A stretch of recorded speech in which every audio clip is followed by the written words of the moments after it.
আসসালামু আলাইকুম ওয়া রাহমাতুল্লাহি ওয়া বারাকাতুহু। সম্মানিত দর্শক মণ্ডলী, ঘুমানোর পূর্বে কিছু আমল রয়েছে যে আমলগুলো আমরা অনেকেই জানি না।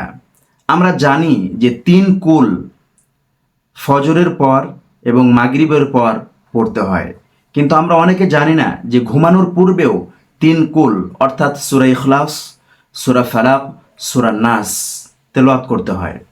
বিশ্বনবী করতেন কি? এই 3 কুল পড়ে সূরা ইখলাস, সূরা ফালাক, সূরা নাস, এই 3 কুল পড়ে ঘুমানোর পূর্বে হাতে দম করতেন। এরপর পুরা হাতকে পুরা শরীরের ভিতরে বিশ্বনবী মালিশ করে দিতেন। এটি বুখারী শরীফের 5017 নম্বর হাদিসে বর্ণিত হয়েছে। 3 কুলকে তিনবার করে অবশ্যই পড়তে ভুলবেন না। এই আমলটি করলে আল্লাহ তাআলা আমাদেরকে সকল প্রকার জিন্নাতের সকল প্রকার বালা মুসিবত থেকে আল্লাহ তাআলা আমাদেরকে অবশ্যই রক্ষা করবে। অনেক খবিস জিন রয়েছে, অনেক অসৎ জিন রয়েছে এবং মানুষদের ভিতরে অনেক অসৎ মানুষ রয়েছে যারা অন্য মানুষকে কালো জাদু করে থাকে।